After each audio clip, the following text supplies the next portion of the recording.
Well, listening to that was Eylon Levy, the former Israeli government spokesperson. Good morning. Good morning, Kate. What is your response to what you heard there from Liz Alcock? Yeah, look, first of all, it would be remiss of me not to mention that we just had an attempted ballistic missile attack in Tel Aviv. Just shy of 6 in the morning, we had a siren and millions of Israelis ran to shelters because of an incoming ballistic missile from Yemen, which is just a reminder that the war that Hamas launched on the 7th of October 2023 is a regional war by the Iranian regime's proxies. And just because the missile didn't hit anyone, we shouldn't pass by without mentioning it. Look, we're at a very sensitive point in the negotiations right now for a ceasefire.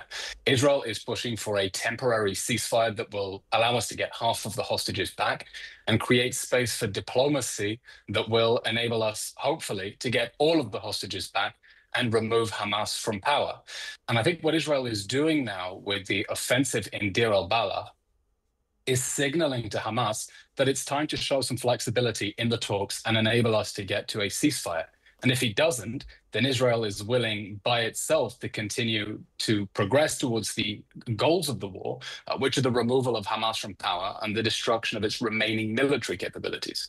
When you say the removal of Hamas from power, how do you envisage achieving that aim ultimately? Israel's Strategic Affairs Minister, Ron Dermer, who is in charge of the negotiations in Qatar, says that Israel's plan now is to get a temporary ceasefire, 60 days, enable us to get half of the living hostages out in a ransom. And that creates space for negotiations. In those 60 days, there is room for talks in which Hamas will agree to relinquish power, lay down its arms, and allow the Gaza Strip to be governed by a force that doesn't want to use it as a launch pad for more attacks against Israel. I think a lot has changed in the wake of the so-called 12-day war with Iran, and there is room now for other countries in the Arab world to come to Hamas and say, look, it's game over. No one wants Hamas to continue governing the Gaza Strip after this war. They need to make clear to Hamas they're not willing to put a penny into reconstruction if they suspect it wants to put it back into its tunnels instead of rebuilding people's homes above ground. But a temporary ceasefire is the first step towards the talks that are necessary to get to some sort of long-term settlement. Yeah. Many people believe that Israel's aim here is to remove all of the people who are currently in Gaza, to remove people from that area, to ensure that nobody is able to sustain continuing to live in that area at all. Is that correct? Is that part of the aim here? I don't think that's accurate. There are certainly forces within Israeli politics who were enthused by President Trump's remarks about voluntary emigration from Gaza. They've concluded the levels of support for terrorism in Gaza are so high, there simply is no way that we can continue to live next to these people because it's a recipe for the next war. Personally, I put more hopes on the possibility of deradicalization so we can escape this cycle of violence. Does it worry you that there are people within the Israeli government who think that? Because that's ethnic cleansing, isn't it? I think that would not be my preferred solution for the Gaza Strip. I agree with what the Prime Minister said at the beginning of the war, the need for what he called the 3Ds, to demilitarize Gaza, to destroy Hamas, and de-radicalize Palestinian society. There needs to be an understanding of what drove people to celebrate in the streets when the hostages were dragged in on October 7th, and to make sure that doesn't happen again, just like Nazi Germany was denazified after the war. But can you understand why people looking at this situation, looking at what is happening to Gazans, looking at what is happening to children, when they hear those remarks from Israeli politicians, can you understand why they have very, very little faith in the idea of a ceasefire? Because what they hear is the sense that what they get is the sense that there are Israeli politicians and maybe a sort of growing number who think the solution here is to remove everybody from that area. And as I say, that is ethnic cleansing. I can hear why they would be very wary of the idea of continuing the war, but the purpose of the ceasefire is that the war ends. The war Hamas started nearly 2 years ago has been going on for too long. Hamas has been waging this guerrilla war from inside urban areas and bringing untold destruction on the people of Gaza. That needs to end. That's why Israel is hoping that Hamas can be pressured into accepting a temporary ceasefire that will open the gateway to a permanent ceasefire. And therefore, I think the statement you referred to earlier from the Foreign Secretary and other countries was deeply, deeply completely counterproductive and misguided because it is encouraging Hamas to dig in its heels. When Hamas is not showing flexibility in the negotiations for a ceasefire right now, it looks and says Israel is the one under pressure. There's no reason for us to try to make accommodations. The UK, the France, Canada, they will bring Israel to heel. If we want a ceasefire, we need pressure on Hamas to accept the proposal that is on the table, the American-Qatari proposal that Israel has already accepted. The negotiating team is in Doha waiting for Hamas to accept that proposal for a ceasefire. So you're suggesting that this statement from the UK and 27 other nations helps Hamas?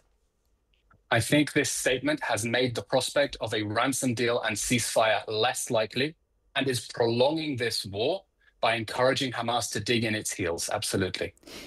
In that statement, these nations accuse Israel of drip-feeding aid to civilians in Gaza. One of the main concerns that those nations have is the scenes that they see at aid queues, at water distribution sites, where they see, and there are reports of, civilians being hit with bullets. There are, daily now, it seems, killing of children, women, other people who are queuing for food.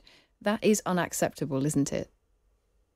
Look, regardless of whether we accept Hamas's numbers, and personally I think we should be suspicious of Hamas's numbers, clearly the crowd control issues around the Gaza Humanitarian Foundation have not been successful. We have seen scenes of utter chaos, and that has not been implemented as it was meant to. I think what Israel was trying to achieve there is to create a necessary balance between the humanitarian needs of the population, which are severe, and Israel's security needs, which are to make sure that aid cannot reach Hamas.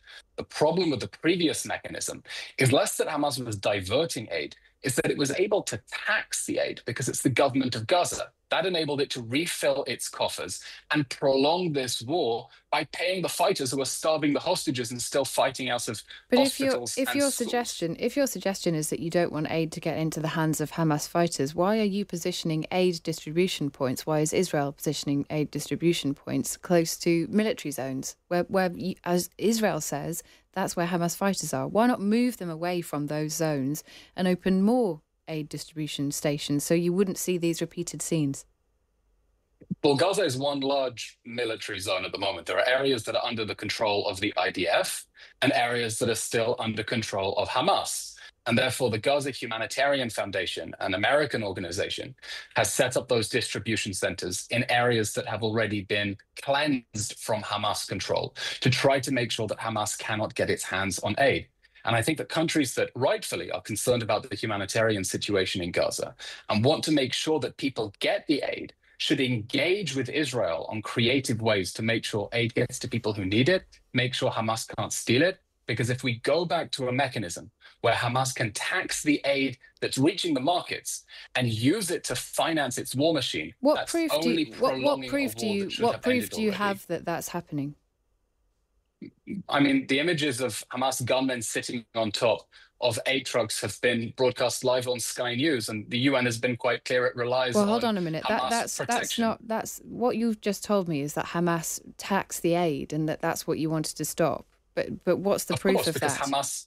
Because Hamas is the government of Gaza. That's how governments work. They impose taxes hang on, on goods under their control. Back up a moment. Where is the proof that that is happening? If you would like statements from merchants in Gaza, I'm sure we can find them. But Hamas is the government of Gaza. It's not just a militia group. It has for 16 years been a one-party authoritarian regime inside Gaza. And the Wall Street Journal reported just a few months ago that Hamas was struggling to pay the salaries of its fighters because its money had dried up. And I the understand money had dried that. up I understand because that. it was no longer able to. I understand that, but that's not the same thing. What I'm asking for here, and part of the problem is that Israel won't allow journalists into Gaza, so there is no way to independently verify what's actually happening. It doesn't seem that you have proof that Hamas is taxing aid. There may well be lots of other things that are going on.